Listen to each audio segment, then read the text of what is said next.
നമുക്ക് ഭൂമിയുടെയും അജയുടെയും വരാൻ പോകുന്ന ദിവസങ്ങളെ നല്ലൊരു കഥ കേട്ടാലോ.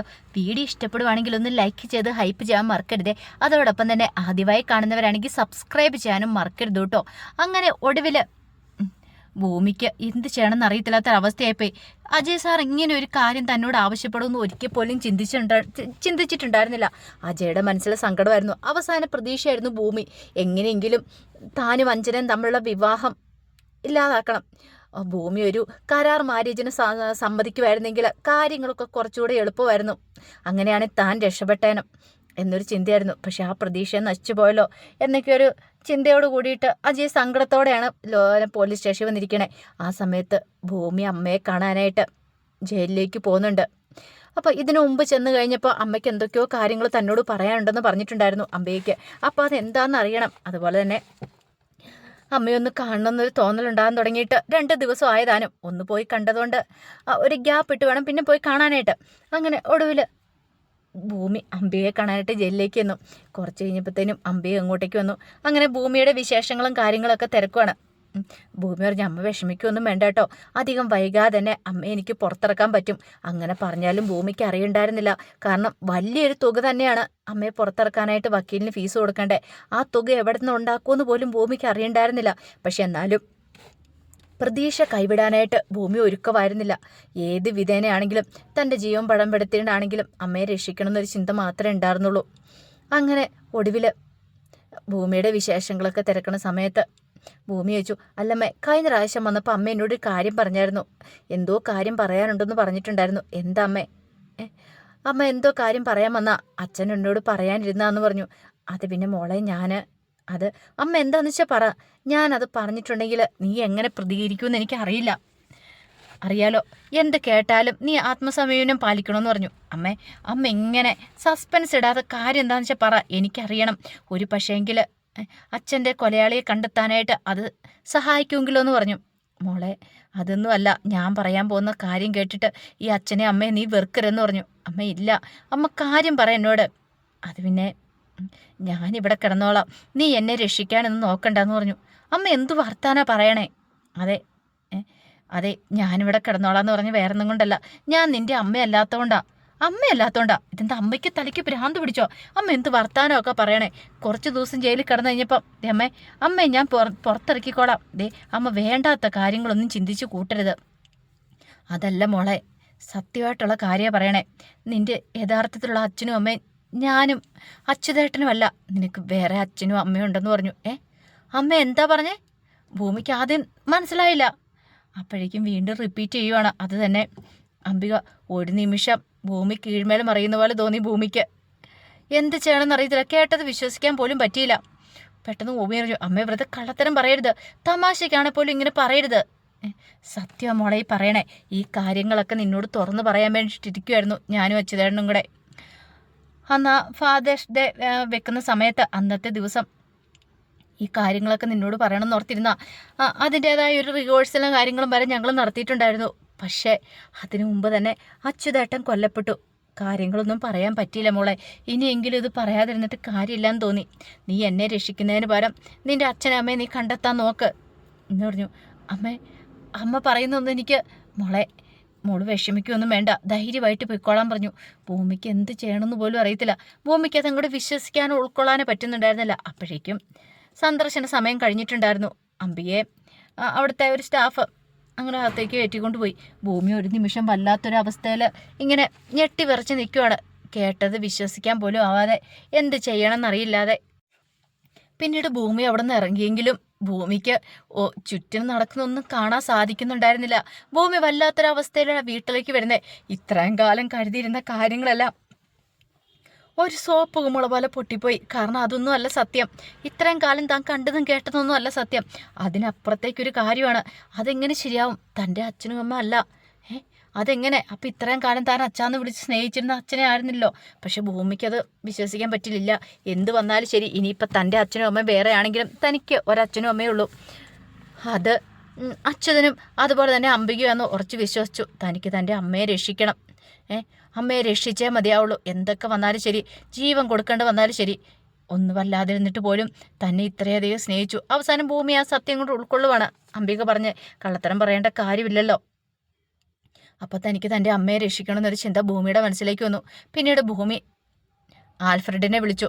ആൽഫ്രഡിനെ വിളിച്ചിട്ട് ആൽഫ്രഡിനോട് കാര്യങ്ങൾ പറഞ്ഞു. സാറേ, എനിക്ക് അത്യാവശ്യമായിട്ട് സാറിനെ ഒന്ന് കാണണമെന്ന് പറഞ്ഞു. എന്താ ഭൂമി, കാര്യം എന്താ? അല്ല, അജയ് സാർ ഒരു കാറേ ആവശ്യപ്പെട്ടിട്ടുണ്ടായിരുന്നല്ലോ ആക്ട് ചെയ്യാനായിട്ട്, ഭാര്യയായിട്ട്. എനിക്കതിന് സമ്മതമാണെന്ന് പറഞ്ഞു. അത് കേട്ടപ്പോൾ ആൽഫ്രഡിന് ഭയങ്കര സന്തോഷമായി. അങ്ങനെ ആൽഫ്രഡ് അജയനെയും വിളിച്ചുകൊണ്ട് ഭൂമിയുടെ അടുത്തേക്ക് വന്നു. അങ്ങനെ അവർ സംസാരിക്കണ സമയത്ത് ഭൂമി അജയോട് പറഞ്ഞു, സാറിൻ്റെ ഭാര്യയായിട്ട് അഭിനയിക്കാനായിട്ട് ഞാൻ ഒരുക്കമാന്ന് പറഞ്ഞു. അല്ല, ഭൂമിക്കറിയാലോ നമ്മൾ തമ്മിലൊരു എഗ്രിമെൻറ്റിൻ്റെ പേരിലായിരിക്കും. അത് മതി സാറേ, അല്ലെങ്കിൽ സാറിൻ്റെ ഭാര്യയാവണമെന്ന് ഞാൻ ആഗ്രഹിച്ചിട്ടില്ല. എനിക്ക് എൻ്റെ അമ്മയെ രക്ഷിക്കണം, എനിക്കതിന് പണം വേണം. പണം എത്ര വേണമെങ്കിലും ഞാൻ തരാം, എനിക്കത് മതി. എൻ്റെ അമ്മയെ രക്ഷിക്കാനായിട്ട് എനിക്ക് വേറൊരു നിവൃത്തിയില്ല. അതുകൊണ്ട് എൻ്റെ അമ്മയെ രക്ഷിക്കാൻ വേണ്ടിയിട്ട് മാത്രമാണ് എന്ന് പറഞ്ഞു.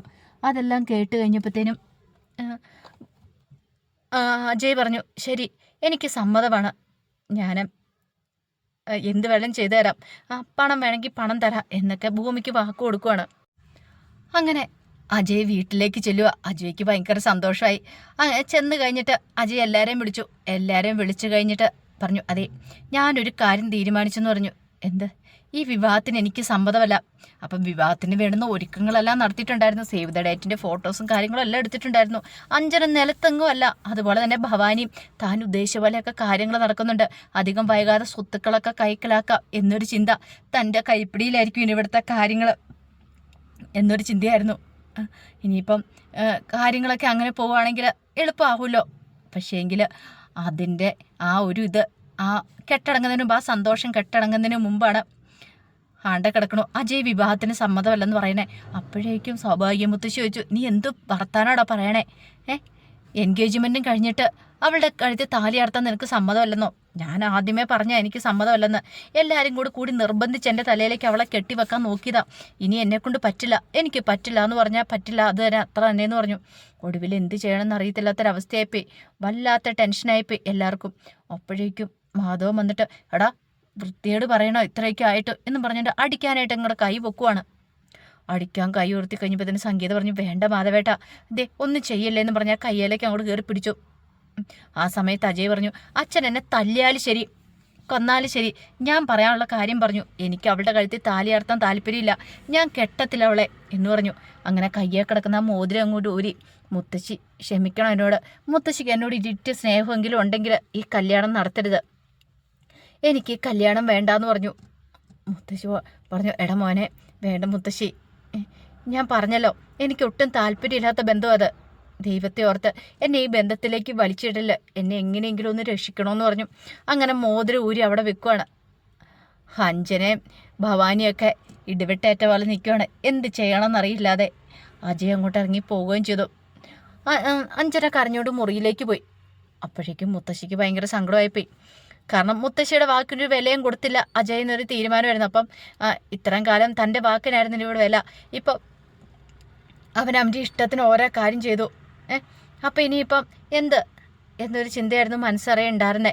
അപ്പം ഇനി കാര്യമില്ല, താനിവിടെ ഈ പറയുന്നതിലോ തൻ്റെ വാക്കിനോ ഒരു വിലയില്ല എന്നൊക്കെ ചിന്ത വന്നു കഴിഞ്ഞപ്പോഴത്തേനും മുത്തശ്ശി ഒരു തീരുമാനം എടുത്തു. ഈ വീട്ടിൽ നിന്ന് പോവണം, ഈ വീട്ടിൽ നിൽക്കേണ്ട കാര്യമില്ല, എന്തിനായി ഈ വീട്ടിൽ നിൽക്കുന്നത്? ഒടുവിൽ മുത്തശ്ശി വീട് വിട്ടിറങ്ങാൻ തീരുമാനിച്ചു. അങ്ങനെ മുത്തശ്ശി ഇറങ്ങുമ്പോഴത്തേനും സംഗീത മാധവനൊക്കെ തടയുവാണ്. പക്ഷേങ്കിൽ അതൊന്നും മുത്തശ്ശി കേട്ടില്ല. എൻ്റെ വാക്കിന് വിലയില്ലാത്തടത്ത് ഞാനിവിടെ നിൽക്കത്തില്ല, ഞാനെന്തിനാ ഇവിടെ നിൽക്കണേന്ന് ചോദിച്ചുകൊണ്ട് മുത്തശ്ശി ഇറങ്ങിക്കഴിഞ്ഞപ്പോൾ അഞ്ജനയ്ക്കും ഭവാനിക്കും ഭയങ്കര സന്തോഷം. രക്ഷപ്പെട്ടു, തള്ള ഇറങ്ങിപ്പോയല്ലോ, ഇനി ഉദ്ദേശിക്കുന്ന പോലെയൊക്കെ കാര്യങ്ങൾ നടക്കും. തള്ളയായിരുന്നൊരു പാറയായിട്ടുണ്ടായിരുന്നേ, തള്ള പോയിട്ടുണ്ടെങ്കിൽ ഇനിയിപ്പം കാര്യങ്ങൾ കുറച്ചുകൂടി എളുപ്പമാവുന്നൊരു ചിന്ത.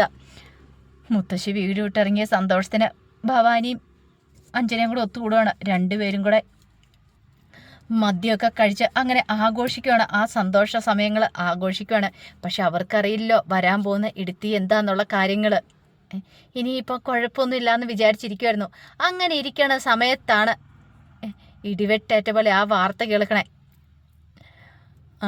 അജയ്ക്ക് ഭൂമിയെ ഇഷ്ടമെന്നും അവർ രണ്ടുപേരും കൂടെ വിവാഹം കഴിക്കാൻ പോവാന്നും ആൽഫ്രഡാണ് ഈ കാര്യം വന്ന് പറയണേ. ഒട്ടും വിശ്വസിക്കാൻ പോലും പറ്റിയില്ല. അവർ രണ്ടുപേരും രജിസ്റ്റർ ചെയ്തെന്നുള്ള കാര്യങ്ങളൊക്കെ അങ്ങനെ അറിയുവാണ്. രജിസ്റ്റർ ചെയ്തെന്നോ? അതെങ്ങനെ? അങ്ങനെ ഒടുവിൽ ഭൂമിയുടെ കൈയും പിടിച്ച് അജയ് വീട്ടിലേക്ക് വരുവാണ്. എന്ത് ചെയ്യാൻ പറ്റും? ഇത്രയും സമയം ഉണ്ടായിരുന്ന പ്രതീക്ഷകൾ മൊത്തത്തോടെ ഭവാനിയുടെയൊക്കെ കൈവിട്ടു പോയി. കാരണം എങ്ങനെ അജയനെ സ്വന്തമാക്കാമെന്ന് കരുതിയിരുന്ന ആ പ്രതീക്ഷ നശിച്ചു പോവാണ്. അങ്ങനെ അവർ രണ്ടുപേരും വിവാഹം കഴിക്കുന്നതിൻ്റെ വിശേഷങ്ങളാണ് വരുന്ന ദിവസങ്ങൾ നമ്മൾ കാണുന്നത്. ആ കഥകൾക്കായി നമുക്ക് എല്ലാവർക്കും കാത്തിരിക്കാം കേട്ടോ. ഒരിക്കൽ കൂടി എല്ലാവർക്കും ശുഭരാത്രി നേർന്നുകൊണ്ട് നിർത്തുന്നു. നന്ദി.